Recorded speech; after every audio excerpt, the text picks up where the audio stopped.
buscai primeiro o reino de Deus e a tua justiça, e as demais coisas vos serão acrescentadas. Meu Deus, essa é a nossa oração nesta noite.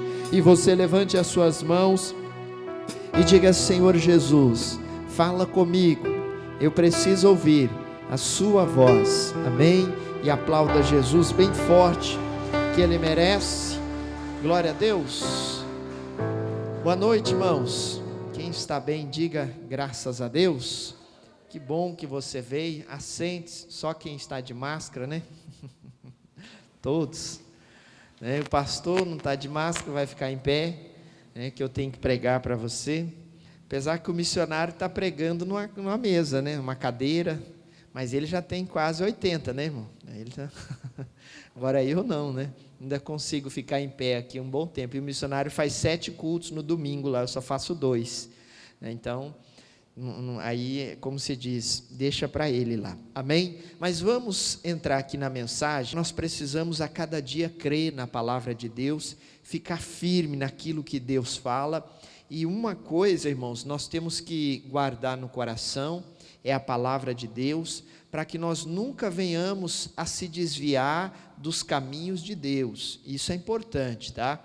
Muitas pessoas que hoje se encontram desviadas dos caminhos de Deus, irmãos, isso é algo terrível, é algo que, imagina, uma pessoa que repreendia o demônio, que expulsava demônio, que Deus, através da vida dessa pessoa, fazia coisas extraordinárias, e aí a pessoa se entrega à perdição novamente. Irmãos, eu falo, é como se o demônio fosse descontar tudo que aquela pessoa fez quando ela estava na presença de Deus. Isso aqui é coisa séria, irmãos, isso aqui é o mundo espiritual. É como se o demônio falasse: agora você me expulsava, agora eu quero ver o que você vai fazer. E monta na pessoa como monta num cavalo. Por isso que nós temos que permanecer na presença de Deus. Vem lutas, vem dificuldades, mas nós temos que permanecer, porque com Jesus é melhor.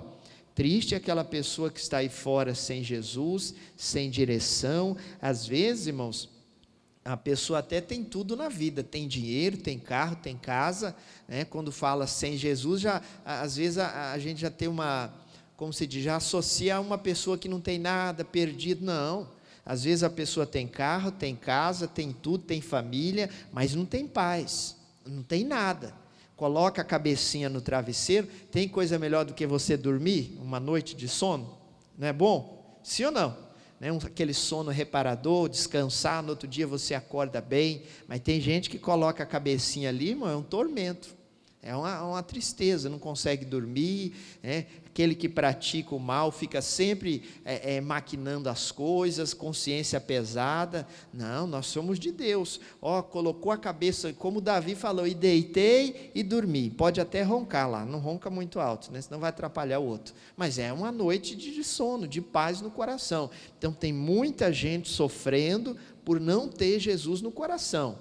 Ter Jesus não é ter bens materiais, né? Não é somente isso. Ter Jesus é ter tudo, é ter paz, ter alegria no coração. Eu já vi pessoas, irmãos, ter tudo do bom e do melhor, mas coisa séria, desejar, almejar a felicidade de alguém que não tem nada, alguém que materialmente, comparado a ele, não tem nada, né? Como se diz, tem só o básico ali para sobreviver, para dar para a sua família, mas comparado com aquela pessoa não é nada. E a pessoa querer aquela paz que ela tem, aquela alegria que ela tem, mas como que ela vai conseguir isso? Buscando de Jesus, amém? Acharam aí Juízes 16? Quem achou, diga glória a Deus. Eu estava meditando nessa mensagem de Juízes, e eu comecei segunda-feira passada, mais ou menos, a meditar nessa mensagem, para me pregar nesse domingo. Eu já venho durante a semana mastigando, né, ali a mensagem, e eu queria trazer essa mensagem hoje, só no culto de hoje. Mas aí ontem, umas 10 e pouco, 11 horas da noite, eu estava aqui lendo e meditando, e aí Deus me deu essa direção. Falei, eu vou dividir isso aqui, e eu tenho que dividir em vários domingos. Então será ali uma série de mensagens, onde nós vamos estar falando só aqui um pouquinho da vida de Sansão, Dalila, essa passagem aqui, tá bom? Porque de manhã eu fui até o versículo 5, e olha, se eu for todo o capítulo aqui, são 31 capítulos. Imagina se eu for pregar isso só em um domingo. Eu até conseguiria, mas eu ia comprimir a mensagem, eu ia dar só alguns tópicos importantes, né? Ia deixar muita coisa para trás. Eu falei, não, vou dividir aqui numa série de mensagens. Então eu gostaria que você participasse durante esses domingos, agora próximo, 3 a 4 domingos, que você fizesse um pacto com Deus. Não, eu vou domingo que eu quero aprender essa mensagem. E aí depois nós estamos gravando também, você vai poder acessar lá no YouTube, lá no meu canal, e aí você vai ter acesso a todas as mensagens lá. Olha só, irmãos, só para resumir um pouquinho aqui da mensagem, eu creio que você já ouviu falar, já leu até a história de Sansão e Dalila, que é bem conhecida, mas Sansão, ele era famoso, vamos dizer assim, conhecido lá naquela época, pela sua o quê? Ixi, quem é forte, diga amém. Pela sua força, né? E aquele tempo não tinha academia, não tinha, e Sansão, eu creio que ele nem era, como diz hoje, não era maromba, né? Não era bombadão, todo, não, irmãos. Porque aonde estava a força de Sansão? Alguém lembra? No cabelo? Será? De manhã eu contei, eu vou contar novamente. Quando eu era menino, eu lembro que a gente não gostava muito de fazer arte. Eu contei algumas aqui só, né? Mas eu vou falar só mais essa. Eu não sei, por cargas d'água, que eu arrumei um Presto Barba, aqueles, né, de gilete, de raspar, de fazer barba. E eu acho que, brincando, eu acho que eu raspei o pelo do braço de um irmão meu, não sei que era tantos. E eu lembro que alguém, um irmão mais velho, falou, não faça isso, menino. Não pode tirar os pelos, porque é a força. Eu lembro disso como se fosse hoje. Da onde que ele tirou isso? Da onde que ele ouviu falar isso? Da onde que era? Da história de quem? De Sansão, né? Mas só que as pessoas antigamente colocavam aquilo ali como um misticismo, uma religião, e aí o que acontece? Quer dizer que todo mundo que tem cabelo tem força. Não, não é assim. A força de Sansão não estava, vamos dizer assim, no cabelo, necessariamente no cabelo dele tinha força, mas sim no pacto que ele tinha com Deus. Qual que era o pacto que ele tinha com Deus? Não corte o seu cabelo. Mas não é que o cabelo dele tinha aquela força, vinha do cabelo, não.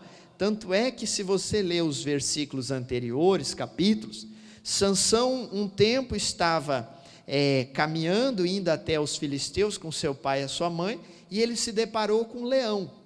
E a Bíblia diz que quando ele viu aquele leão, o Espírito de Deus se apoderou dele. Então ele estava fraco, né? Ele estava como homem, normal, natural. Mas quando ele viu aquele leão, o Espírito de Deus se apoderou dele, entrou nele. E o que ele fez? Ele partiu aquele leão no meio, um animal. E a Bíblia fala, depois você lê os capítulos anteriores, sem ter nenhuma ferramenta, sem ter nada nas mãos. Ele rasgou aquele leão no meio. Por quê? Porque o Espírito se apoderou dele. Outra situação, só para nós entendermos aqui, que eu vou continuar no 16, teve um tempo que Sansão, e por que os filisteus tinham tanta raiva de Sansão? Porque ele foi levantado por Deus, isso eu quero que você entenda. Sansão, ele foi nazireu, né, desde o ventre da sua mãe, por Deus, para livrar o povo de Israel. E durante 20 anos ele foi juiz em Israel, um pouco diferente, né? Mas ele foi levantado por Deus para defender, porque os filisteus, eles estavam massacrando o povo de Deus, eles estavam, irmãos, acabando, o povo de Deus estava retraído. Deus foi e levantou Sansão, para ajudar e defender o povo de Deus. Aí de manhã eu comentava, você já se perguntou por que você se converteu um dia? Por que Deus escolheu você, da sua família, para você se converter? Por que você está aqui hoje? Porque você foi levantado por Deus para defender o seu povo também. Amém? Você crê nisso, sim ou não? Não é por acaso. Por que eu me converti? Mas por quê? Porque às vezes tem uns que falam, por que só eu lá na minha casa? Por quê? Deus te levantou para você defender o seu povo, para você abençoar, para Deus poder fazer coisas grandes através de você. E Sansão foi levantado dessa forma. E o povo, teve uma época que o próprio povo de Israel estava querendo entregar Sansão aos inimigos, porque Sansão, teve uma época que ele passou no arraial dos filisteus, ele gostava de vingar os filisteus, né? Uma situação que aconteceu. Alguém conhece raposa? Não sei se era o gambá ou era outro tipo, né? Mas eu acho que é tipo aqueles cachorros do mato, né? E Sansão passou no arraial dos filisteus, o trigo, o milho, estava tudo sequinho, pronto para ser colhido. Sabe o que Sansão fez? A Bíblia diz isso, depois você lê aqui, não vou pegar. Ele pegou 300 raposas, cachorro do mato, amarrou o rabo de uma com a outra. Olha a arte de Sansão. E eu achava que eu tinha feito muita arte tacando fogo no chiqueiro, né?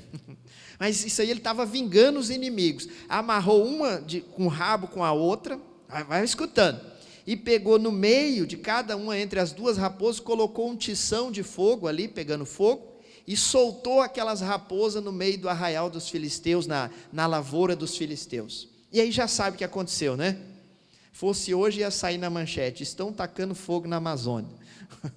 Queimou tudo, irmão, a roça dos filisteus. Mas coisa que torrou tudo, e Sansão foi para casa dando risada. Ali ele estava vingando os filisteus. E aí um tempo ele amarrado, eles entregando ele aos filisteus, e quando estava chegando perto dos inimigos, a Bíblia fala que o Espírito Santo, o Espírito de Deus, se apoderou dele novamente, e ele quebrou as cordas que estavam amarradas, como se fossem linhas queimadas, um barbante que pegou fogo, ou seja, fraco. E ele quebrou tudo aquilo ali, e não tinha uma arma, não tinha nada. O que Sansão fez? Achou um maxilar, uma queixada de um jumento, e numa pancada só ele feriu 1000 homens, Sansão. Pastor, mas por que ele fazia tudo isso? Só para você entender a história. Porque o Espírito de Deus se apoderava dele. Isso aqui nós temos que entender, irmãos. O homem em si, sem Deus, ele não é nada. Eu já vi até pessoas brincando com o diabo, pessoas que não têm o entendimento da palavra, achando que ela é mais forte do que Satanás. Sem Jesus, humanamente falando, o homem não pode com as coisas espirituais, irmão, não pode. Bobinha aquela pessoa que brinca com as coisas espirituais sem ter a direção da palavra de Deus. Por quê? Porque nós nos tornamos mais fortes quando o Espírito de Deus se apodera de quem? De nós. Eu já contei vários exemplos aqui, você já deve ter visto. Uma pessoa, irmão, já vi pessoas manifestadas na igreja, irmão, vou usar uma palavra aqui, uma pessoa franzininha, né? Que é que eu posso falar? Mais do que eu ainda. Irmão, mas quando manifesta um demônio, 4, 5 obreiros fortes, não consegue segurar a pessoa. Aí nós entendemos que não é a força humana, claro, mas quando a pessoa usa o nome de quem? De Jesus. Então, o homem sem Deus, falando aqui de forças, ele não é nada. Aí olha só o que diz aqui no versículo 1, ó. E foi-se Sansão a Gaza, e viu ali uma mulher prostituta, e entrou a ela, e foi dito aos gazitas: Sansão entrou aqui, e foram e pôs em roda, e em toda a noite lhe puseram espias à porta da cidade, porém toda a noite que estiveram sossegados, dizendo: até a luz da manhã esperaremos, então o mataremos. Como se fosse fácil assim, né? Eles estavam sonhando. Aí o 3, porém Sansão deitou-se até a meia-noite, e à meia-noite se levantou, e travou das portas da entrada da cidade, com ambas as ombreiras, e juntamente com as trancas, e levou-os para cima, até o cume do monte, que está de fronte de Hebrom. E depois disto, aconteceu que se afeiçoou a uma mulher do vale de Soreque, cujo nome era o quê? Guarda esse nome, tá? Durante esses domingos aí nós vamos ouvir bastante desse nome, cujo nome era Dalila. 5, né?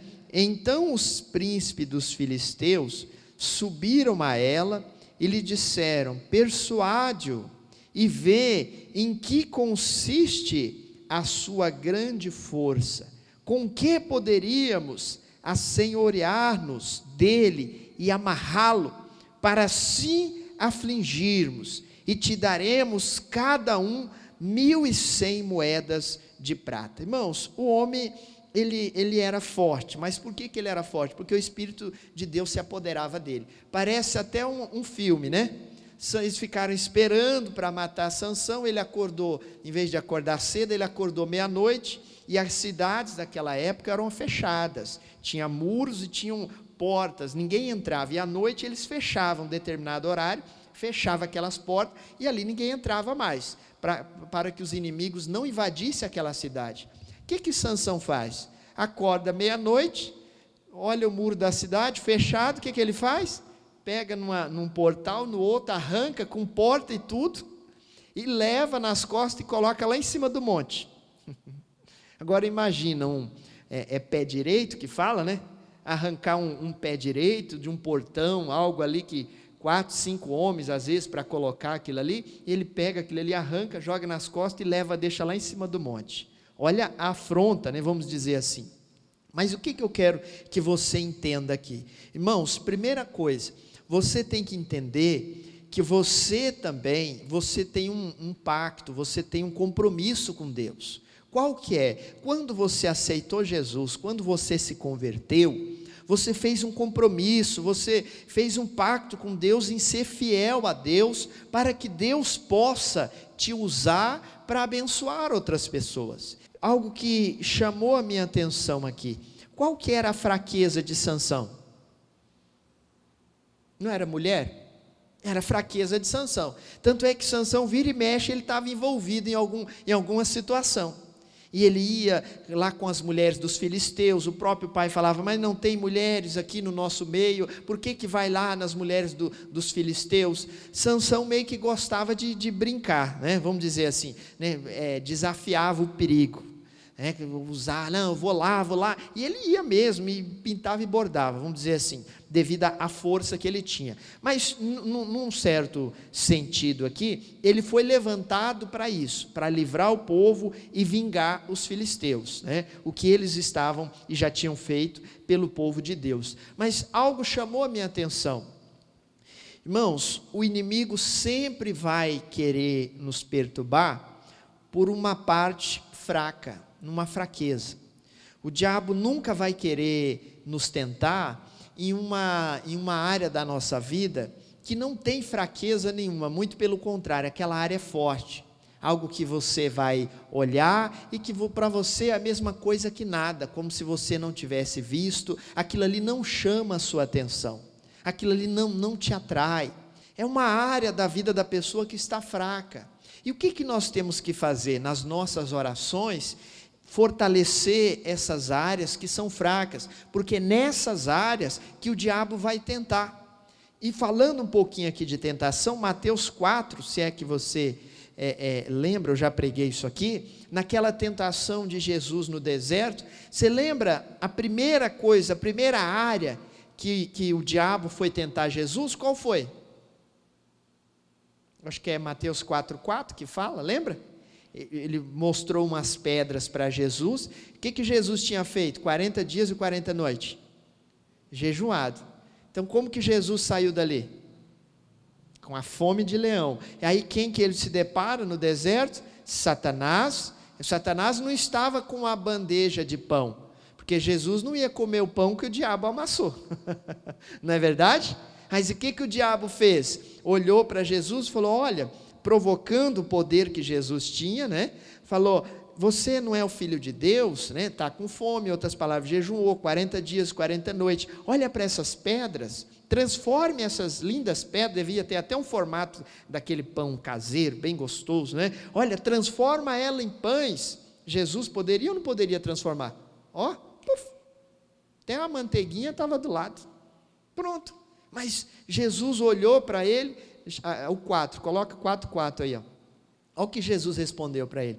Ele, porém, respondendo, disse: está escrito, nem só de pão viverá o homem, mas de toda a palavra que sai da boca de quem? Agora deixa eu te perguntar, será que Jesus não estava com fome?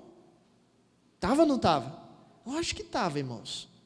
Claro que estava. Ele não estava com fome espiritual, porque ele se alimentou espiritualmente, mas o físico, vamos dizer assim, ele veio como homem. Agora, sabe que às vezes a pessoa faz diante de uma tentação, fala, mas olha aí, eu preciso, né? Afinal de contas eu estou fraco, olha a necessidade, por isso que eu já até preguei essa mensagem aqui, o cuidado que nós temos que ter com essas necessidades, porque senão o diabo aparece com uma bandeja, um prato preparado, e devido à necessidade que a pessoa está, ela pega, aproveita, até peca, fala, foi Deus que enviou, foi nada, irmãos, aquilo ali é o pão que o diabo amassou, aquilo ali vai te trazer um transtorno para a sua vida, vai te trazer tanta dor de cabeça, que você nem imagina. Aí isso aqui nós podemos estender um pouco, até na área da família, o que Dalila foi, como que ela foi usada, alguém já pescou aqui? Tem um irmão ali que é pescador. Mas o que usa, irmão, para pescar além do anzol ali? O que coloca no anzol? Me ajuda aí. Não é isca? Né? Algum pedaço de carne, um pedaço de peixe, né? Fruta, não sei. Agora eu vou contar algo que aconteceu comigo. Você já pegou peixe sem isca? Ninguém? De manhã também? Eu já peguei, olha como eu sou um bom pescador. Acho que tinha tanto peixe na época no poço, que eu joguei o anzol com a isca, e aí o peixe comeu minha isca, né? Aí quando eu fui puxar para colocar a isca, enroscou o anzol na barriga de um peixe, não sei como. E quando eu puxei, o peixe veio pego pela barriga, eu falei, olha, peguei sem isca o peixe, mas foi um acidente, né? Isso não é normal, vou jogar lá, vou ficar puxando, que vai pegar um pela barriga, não sei, pode acontecer, mas comigo aconteceu, né? Mas geralmente, você vai pegar um peixe com uma isca, por isso que eu falei para você guardar o nome dessa mulher aqui, Dalila, ela foi uma isca para Sansão. Vamos colocar aqui, vamos dizer que até o relacionamento deles seria algo normal, mas quando os inimigos viram que ele se envolveu com Dalila, o que os inimigos fizeram? Foram até Dalila, foram até o coração dela, e Dalila tinha outra fraqueza, totalmente diferente de Sansão. Qual que era? Dinheiro. Olha que coisa. Por isso que deixa eu ver se eu anotei aqui, eu quero que se você tem uma caneta, anota, se você é bom de cabeça, anota aí na sua cabeça aí, que é meio difícil. Irmãos, o inimigo, ele armou sim um plano para destruir Sansão. Deixa eu ver onde que eu anotei isso aqui, não sei aonde. Dalila foi escolhida pelos príncipes, né, para concretizar o plano mau. Ou seja, a isca, como eu disse aqui, não se escandaliza não, mas existe um plano de destruição contra a sua vida. Não sei em qual área. Pastor, o senhor está revelando e dando profetada? Não, estou falando da Bíblia. E a melhor profetada que você vai receber aqui na Bíblia, porque isso aí está em João 10:10. Coloca aí para mim. Existe um plano de destruição contra a vida de cada um de nós, já programado. Olha, fala que é mentira. O que o ladrão veio fazer? Quando o bicho caiu aqui, levou um bico lá do céu, que estava dando problema lá, caiu aqui na terra, se tornou Satanás, ele já caiu com o plano dele nas mãos, qual que é? O ladrão não vem senão a fazer o quê? Roubar, matar e o quê? Como se o diabo tivesse caído, cheguei. O que o diabo vem fazer nessa terra? Eu vim matar pessoas, eu vim destruir casamento, eu vim roubar paz, eu vim roubar marido, eu vim roubar mulher, eu vim roubar casa, eu vim roubar carro, eu vim fazer tudo que não presta aqui. Esse plano já está arquitetado, projetado contra a nossa o quê? A nossa vida, irmãos. Aí tem gente que não entende. Esse plano aqui contra Sansão já estava programado há muito tempo. O diabo quer nos tirar da presença de Deus, e nós vamos entender mais à frente o porquê que o diabo almeja isso. Eu cito novamente, o diabo não pode com você. Por quê? Porque você tem o Espírito de quem? De Deus. O diabo pode com aquela pessoa que não tem Jesus. Aí o que o diabo quer fazer? O que os inimigos fizeram aqui? Dalila descobre, esse homem não é normal, ele faz coisa extraordinária, matou 1000 homens com um maxilar de jumento, tacou fogo na nossa roça, arrancou as portais da nossa cidade, colocou lá no monte. Esse homem, ele faz coisas extraordinárias, fora do comum. Descobre, Dalila, aonde está a força desse homem. Porque eles já tinham entendido que com aquela força, eles nunca poderiam vencê-lo. Nunca. Aí eu repito, existe um plano maligno, arquitetado, projetado, preparado, para destruir a nossa vida. Sabe o que o diabo está procurando? Uma Dalila, para que isso seja concretizado. Ou vou mudar aqui, ou pode ser um Dalilo também, ou um Danilo, né? Não importa, ou pode ser um José, um Joaquim, um João, o plano já está o quê? Preparadinho. Aí ele está procurando alguém, o diabo só precisa de uma pessoa, um corpo, para ele usar, para que venha destruir a nossa vida. Pastor, então o negócio é sério, irmãos, pastor, mas e como que isso não acontece?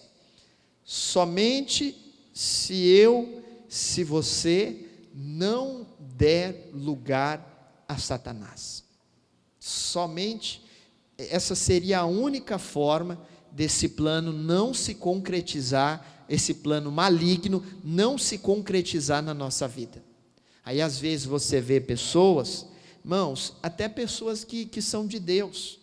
Pastor, mas por que aconteceu isso? Por que caiu? Porque teve a Dalila, teve o Dalilo ou Danilo, não sei quem que foi, né? E a pessoa foi a isca, né? Aquele corpo foi usado, foi uma isca, a pessoa mordeu a isca, deu lugar a Satanás, e depois veio o quê? A rasteira. Tem gente que acha que o diabo é desorganizado, irmãos. Até o crime eles falam que é organizado, né? E é uma coisa maligna. Os demônios trabalham organizados para destruir, faz o plano, projeta, tudo certinho, fala, é aqui que eu vou agir. E eu já preguei isso aqui, eu comentava muito isso quando eu falava para os jovens. Irmãos, o diabo fica 18 anos esperando um jovem completar 18 anos, para poder derrubar ele, para poder fazer ele pecar, para poder fazer ele se perder. Fica 18 anos esperando, o inimigo não tem pressa. Arma o laço daqui a 18 anos na frente da pessoa. Por isso que eu falo, o diabo ele é estrategista, irmãos. Ele monta a estratégia dele, tudo perfeitinho ali e tal, mas qual que é a pior parte, vamos colocar assim, nós não temos que pisar lá. O laço está o quê? A Bíblia não fala no Salmo 91 que ele nos livra do laço do quê? É o laço maligno. Ele cita lá o passarinheiro, né? O homem que pega pássaro, que arma o laço lá, e aí o passarinho pisa ali, pega o pássaro, bota na gaiola, vende, e essa palavra é espiritual, vai nos livrar do laço do passarinheiro, mas não é o passarinheiro pega passarinho, ele está falando do demônio, do diabo que arma o laço para a pessoa, para quê? Para pegar ela, essa é a função. O que o diabo vem fazer na terra, irmão? Você já parou para pensar? O que essa praga veio fazer? Ali, ó. Matar, roubar e o quê? E destruir. Só existe maldade, destruição. Para Satanás só existe isso. Eu sempre conto a historinha aqui, mas é verdade, do escorpião e a tartaruga, né? Tem gente que espera, parece besteira, né? Mas é verdade, tem gente que acha que espera que um dia o diabo vai se converter, que vai vir alguma coisa boa vindo de Satanás. O qual Jesus falou, essa palavra foi Jesus que falou, o ladrão não veio, senão a roubar, matar e destruir. Esse é o plano de Satanás, e ele já planejou tudo isso para fazer com a humanidade, mas Jesus dá a opção dele, eu vim para que tenham vida, e vida com abundância. Esse versículo, uma pessoa que não conhece Deus, quando ela tiver acesso a um versículo como esse, na hora ela tem que falar, eu vou para o plano de Jesus, eu vou procurar o plano de salvação. Olha o plano de Satanás, irmãos. Matar, roubar e o quê? e destruir, saber que existe no inferno um rascunho com o nome de cada um ali, com toda a estratégia, o que o diabo e os seus anjos quer fazer com a vida da pessoa. Olha só, saber que um dia, nós já quase pisamos nesse laço do passarinheiro, saber que o nosso nome está lá, está aqui fulano de tal, ele está lá, está orando, está buscando, mas deixa ele vacilar para ver, deixa ele pisar na bola, para ver o que vai acontecer. Sansão, nazireu, nascido de Deus, consagrado desde o ventre da mãe, que o anjo falou, não beba bebida forte, porque o que está no seu ventre vai ser um santo homem de Deus, um grande homem de Deus, que foi levantado por Deus para livrar o seu povo. Mas num momento aqui, o erro, mordeu a isca, como se fala, e isso, irmão, trouxe toda a perdição. Ele tinha uma fraqueza. Coloca aí para mim 1 Pedro, capítulo 5, versículo 8, 1 Pedro 5, 8, bem conhecido de todos nós, por gentileza. Olha o que diz ali, sede sóbrios, vigiai, porque o diabo, vosso adversário, anda em derredor, bramando como leão, buscando a quem possa o quê? Tragar. Os inimigos ficaram rodeando Sansão, não rodeavam muito porque ele era perigoso, ele era forte. Mas como que eles arrodearam Sansão? Através de Dalila. Como que eles arrodearam Sansão e conseguiram descobrir tudo? Depois nós vamos ver nas mensagens mais à frente. Foi através de Dalila. Aí de manhã eu comentei, não se escandaliza não. Cuidado quem se aproxima de você, irmãos. Cuidado. Ixi, pastor, tem alguém sentado do meu lado. Não, fica tranquilo. Cuidado, aquelas pessoas que se aproximam. Olha, irmãos, sabe? Tem umas pessoas que se aproximam assim, você não entende, Fala, por quê? Cuidado, irmão. Vigia. Vigia. O diabo não vem com chifre, com um garfo na mão. Vou te espetar. Não é dessa forma, irmão. Não é. Vai ser sempre, ele vai querer usar alguém, alguma pessoa, para que o plano dele seja concretizado na nossa vida. Ele quer ir lá no inferno e riscar no muralzinho lá, na vida do fulano, um certinho. Pronto, deu certo, concluído. Consegui destruir o casamento. Separei, matei, roubei, fiz tudo que não presta. Mas nós não podemos de maneira nenhuma aceitar isso. Por isso que nessas andanças que Satanás, que a Bíblia fala ali, que ele está ao nosso derredor, porque ao nosso redor está os anjos de Deus, e ao derredor está Satanás, nessas voltas todas, está procurando as nossas fraquezas, está olhando para a nossa vida, esse aqui é assim, assado, esse aqui é aquele outro, e ele está procurando isso. Está só olhando para a nossa vida. Às vezes a pessoa se estressa com qualquer coisa, já grita, grita com o filho, aí fala, essa aqui, já sei, essa é meio estressada, final de semana eu vou mandar os netos tudo para a casa dela fazer bagunça. Irmão, são detalhes, são coisas que às vezes nós não percebemos, mas o diabo está de olho, e fala, aqui é uma fraqueza. Por isso que nós temos que a Bíblia fala, sede sóbrio, não seja uma pessoa embriagada com sentimentos errados, com ensinamentos do mundo, seja embriagado com o Espírito Santo, seja sóbrio. Uma pessoa sóbria, irmãos, é aquela pessoa que está atenta, é aquela pessoa que não tem nenhum dos seus sentidos atingido por nenhuma substância, nada. Agora, e uma pessoa que está sob o efeito de alguma coisa, ela está sóbria? Não está. Então vou falar aqui, vamos deixar a palavra, vamos falar na medicina, especialista, não sei nem quanto que eu nunca nem fiz bafômetro, mas 0, não sei quantos % de álcool lá já não cai na lei seca, porque aquilo ali é cientificamente comprovado, que aquilo ali já altera os sentidos da pessoa, que ela já não consegue ter o reflexo na hora de dirigir, que ela já vai ficar mais lenta, os olhos já vão pesar, vai cruzar uma rua aí, não vai olhar para os lados. Por isso que a pessoa não está sóbria, ela está fora de si. E aqui ele está falando, sede sóbrios. Não seja uma pessoa que esteja ali embriagada com qualquer outro tipo de coisa, qualquer entendimento do mundo, que vai te deixar vulnerável a um acidente, que vai te deixar vulnerável a Satanás a fazer o quê? A atingir.